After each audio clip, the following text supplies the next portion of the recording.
উদ্দীপকে দেয়া আছে শ্রমের একক এবং মোট উৎপাদনের একক দেয়া আছে। দেখো শ্রম যখন 1 2 3 4, মোট উৎপাদন যথাক্রমে 4 10 14 আর 17। আমাদেরকে এখানে 4টা কোশ্চেন আছে সৃজনশীল।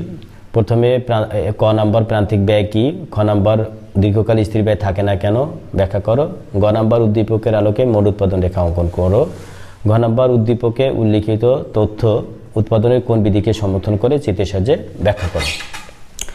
তাহলে শুরুতে আসি, প্রান্তিক উৎপাদন কি। দেখো এটা 1 মার্কের আছে, 1 লাইন লিখলেই হবে, মূল কথাটা লিখে দিতে হবে। প্রান্তিক ব্যয় কি, প্রান্তিক ব্যয় কি? প্রান্তিক ব্যয় কোনো দ্রব্যের অতিরিক্ত 1 একক উৎপাদন করতে যে অতিরিক্ত ব্যয় হয় তাকেই প্রান্তিক ব্যয় বলে। এটা আমাদের মনে রাখতে হবে। ওকে, এই যে এখানে দেয়া আছে এটা হুবহু দিলেই হবে। তারপর এখানে দীর্ঘকালে স্থির ব্যয় থাকে না কেন ব্যাখ্যা করো। 2 মার্ক, 2 মার্কের জন্য 3-4 লাইন লিখলেই হবে, মূল কথাটা লিখতে হবে। তোমরা জানো যে উৎপাদনের ক্ষেত্রে স্বল্পকাল আছে, দীর্ঘকাল আছে। স্বল্পকাল হলো যেই উৎপাদনের ক্ষেত্রে যখন স্থির উপকরণ এবং পরিবর্তনশীল উপকরণগুলোর বিদ্যমান থাকে, ব্যয় বিদ্যমান থাকে, সেটা হলো স্বল্পকাল। আর দীর্ঘকাল হলো উৎপাদনের ক্ষেত্রে যখন সকল উপকরণ পরিবর্তনশীল, সেটা হলো দীর্ঘকাল। তাহলে আমরা এইখানে লিখবো এইটুক, এই যে দেখো এইখান থেকে আমি দাগিয়ে দিচ্ছি, এইখান থেকে এইটুক লিখলেই হবে যে দীর্ঘকালে মোট ব্যয় বলতে শুধু পরিবর্তনশীল ব্যয়কে নির্দেশ করে। দীর্ঘকালে স্থির ব্যয় শূন্য ধরা হয়। দীর্ঘকাল এমন এক সময় সময়কে বলা হয় যখন সবই পরিবর্তনশীল, তাই দীর্ঘকালে সবই পরিবর্তনশীল ব্যয়, এজন্য দীর্ঘকালে স্থির ব্যয় থাকে না। এইটুকু দিলেই যথেষ্ট। তারপর গ নম্বর আসি। গ নম্বর বলছে উদ্দীপকের আলোকে মোট উৎপাদন রেখা অঙ্কন করো। দেখো এখানে বলছে মোট উৎপাদন রেখা অঙ্কন করো, 3 মার্ক আছে।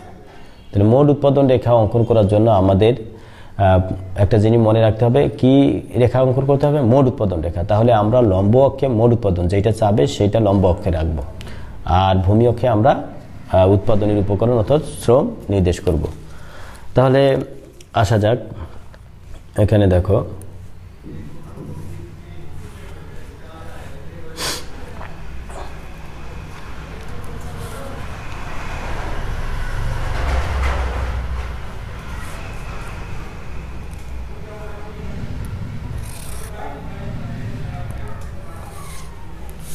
দেখো আমরা ভূমি অক্ষে শ্রমের পরিমাণ অর্থাৎ লেবার এল দ্বারা প্রকাশ করলাম, আর লম্ব অক্ষে আমরা মোট উৎপাদন কিউ নির্দেশ করেছি, আর এটা হলো মূল বিন্দু।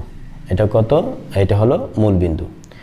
এখন দেখো অঙ্কন করার নিয়ম দেখবে, আগে ভূমি অক্ষে যেই শ্রম বসাবো, শ্রম সর্বোচ্চ কত একক? 4 একক। তাহলে আমরা এখানে দেখো 1 2 3 4 উল্লেখ করব।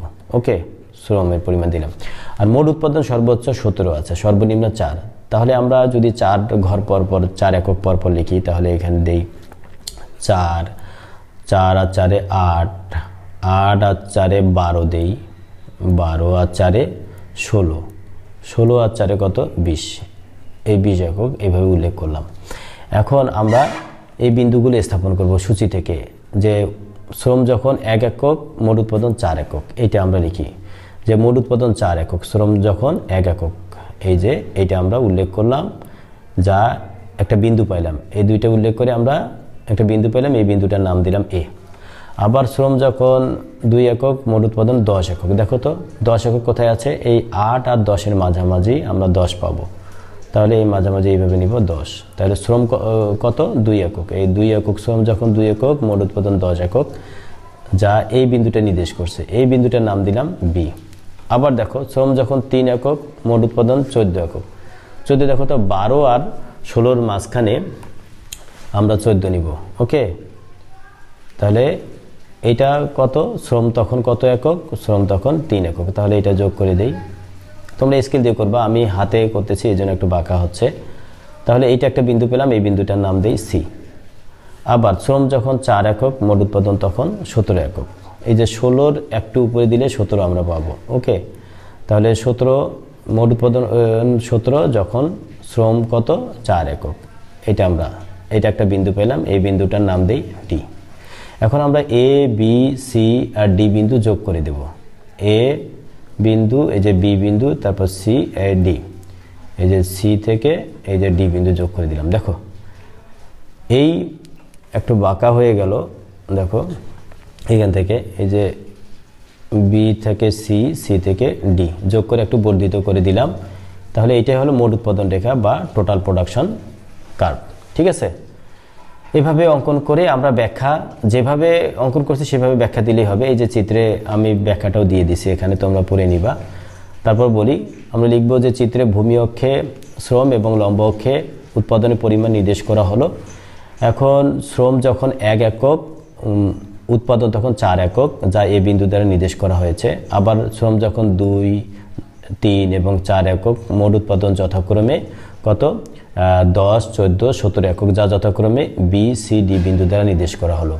এখন এ, বি, সি, ডি বিন্দুগুলো যোগ করে আমরা মোট উৎপাদন রেখা পেলাম।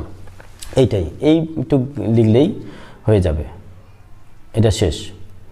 এখন আমরা চতুর্থ কোশ্চেন আছে কি, উদ্দীপকে উল্লেখিত তথ্য উৎপাদনে কোন বিধিকে সমর্থন করে চিত্রের সাহায্যে ব্যাখ্যা করো। এখানে একটা জিনিস তোমাদের মনে রাখতে হবে যে কোন বিধি কার্যকর, সেইটার জন্য আমাদের অবশ্যই প্রান্তিক উৎপাদনটা আগে বের করে নিতে হবে। প্রান্তিক উৎপাদন বের না করলে আমরা বলতে পারবো না কোন বিধি কার্যকর, যে ক্রম হ্রাসমান নাকি ক্রম বর্ধমান নাকি সমানুপাতিক প্রান্তিক উৎপাদন বিধি, এটা আমরা বলতে পারবো তখন যখন আমরা প্রান্তিক উৎপাদনটা বের করে নিব। তাহলে আসা যাক প্রান্তিক উৎপাদন আমরা বের করি। দেখো এখানে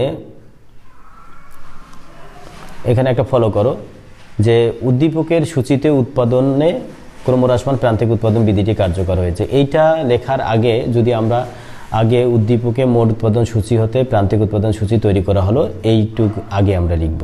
ঠিক আছে, এইটুকু আগে লিখব। লেখার পর আমরা এই যে প্রান্তিক উৎপাদনটা বের করে নিব। দেখো প্রান্তিক উৎপাদন বের করার নিয়মটা কি, প্রান্তিক উৎপাদনের সূত্র আছে। সূত্র যদি প্রয়োগ করার দরকার নাই, যদি তোমরা মনে করো এটা ধারাবাহিকভাবে থাকে 1, 2, 3, 4 মোট উৎপাদন উল্লেখ থাকে, তাহলে আমরা প্রথমটার প্রান্তিক উৎপাদন, মোট উৎপাদন যত প্রান্তিক উৎপাদনও তত এটা উল্লেখ করব। তাহলে প্রথমটার প্রান্তিক উৎপাদন আর মোট উৎপাদন কত 4। দ্বিতীয়টার প্রান্তিক উৎপাদন বের করার জন্য আমরা কি করব, দ্বিতীয়টার মোট উৎপাদন 10 থেকে প্রথমটার মোট উৎপাদন বিয়োগ করব। তাহলে 10 থেকে যদি আমরা এই 4 বিয়োগ করি, 10 থেকে আমরা 4 বিয়োগ করলাম, তাহলে আমরা 6 পাবো। এখানে 6 কেমনে আসবে, 10 বিয়োগ 4, তাহলে কত হবে 6। এটা আমরা 6 পেলাম। তৃতীয়টার প্রান্তিক উৎপাদন বের করার জন্য আমরা কি করব, 14 থেকে, এই যে 14 থেকে আমরা 10 বিয়োগ করব। তাহলে 14 বিয়োগ 10, এই যে 14 বিয়োগ 10, তাহলে কত হইলো 4 পেয়ে গেছি, এই 4। তারপর চতুর্থটার প্রান্তিক উৎপাদন বের করার জন্য আমরা কি করব, 17 থেকে 14 বিয়োগ করব। তাহলে 17, এই যে 17 বিয়োগ 14, তাহলে এটা হবে কত 3, এটা হলো 3, আগেরটা বের হয়েছে 4। এরকম করে আমরা প্রান্তিক উৎপাদনটা বের করে নিব। ঠিক আছে, আর এই ক্যালকুলেশনটা না দেখালেও চলবে। ঠিক আছে, বের করে নিলাম। এখন এই যখনই আমরা দেখতেছি, দেখো প্রান্তিক উৎপাদন দ্বিতীয়টা পর্যন্ত প্রান্তিক উৎপাদনটা একটু বাড়ছে, তার পরবর্তীতে কিন্তু প্রান্তিক উৎপাদন ক্রমানুসারে কমে গেছে। এজন্য আমরা লিখব যে সূচি অনুযায়ী যে এখানে ক্রমহ্রাসমান প্রান্তিক উৎপাদন বিধি কার্যকর হয়েছে, এই কথাটা লিখব, যেটা আমরা এইখানে লিখে দিয়েছি। আর আগে শুরুতেই লিখলেও সমস্যা হবে না তেমন একটা। ওকে, সূচি অনুযায়ী ক্রমহ্রাসমান প্রান্তিক উৎপাদন বিধি কার্যকর হয়েছে। এখন আমরা চিত্রে ব্যাখ্যা করব। দেখো চিত্রটা এঁকে দিব এরকম করে, যে এরকম করে আছে। দেখো তোমাদেরকে বোঝানোর জন্য আমি আবার আঁকি। দেখো এই যে দেখো আমরা প্রান্তিক উৎপাদন রেখা অঙ্কন করব। এই জন্য আমরা লম্ব অক্ষে প্রান্তিক উৎপাদন কথাটা উল্লেখ করব, প্রান্তিক উৎপাদন, আর ভূমি অক্ষে শ্রমের পরিমাণ নির্দেশ করেছি। এখন আর এইটা হলো মূল বিন্দু। তারপর দেখো শ্রম কত একক, 4 একক, 1, 2, 3, 4, শ্রম 4 একক। আর এখানে প্রান্তিক উৎপাদন সর্বোচ্চ কত, 6 একক। তাহলে আমরা এখানেও দিই 1, 2, 3, 4, 5, 6। এখানে আমার একটু বাড়াই দিতে হবে, এখানে 6। ওকে, 6 হয়ে গেল। এই রেখাটা একটু বেশি হয়ে গেছে, নিচু হয়ে গেছে, তাহলে এইটা একটু মুছে দেই, না মুছে লাগবে না। ওকে, তাহলে দেখো এই যে এমপিটা হচ্ছে প্রান্তিক উৎপাদনটা উপরে হবে, 6 এর উপরে হবে। ওকে, তারপরও 6 এর উপরে তোমরা দিবা, আমি পরে বাড়িয়ে দিলাম। ওকে, এখন দেখো মোট শ্রমের যখন 1 একক প্রান্তিক উৎপাদন 4 একক, যখন 1 একক প্রান্তিক উৎপাদন কত একক? 4 একক। এই যে 4 একক, 1 একক 4 একক, এখানে একটা বিন্দু পেলাম, এই বিন্দুটার নাম দিলাম এ। আবার দেখো শ্রম যখন 2 একক প্রান্তিক উৎপাদন 6 একক, এই যে 6 একক, এই যে 6, এই যে 6 একক, আর এইটা হবে শ্রম হবে 2 একক। ওকে, এটা একটা বিন্দু পাইলাম, এই বিন্দুর নাম দিলাম বি। আবার শ্রম যখন 3 একক প্রান্তিক উৎপাদন 4 একক, প্রান্তিক উৎপাদন কত একক? এই যে 4 একক, এই যে এইটা যোগ করে দিব।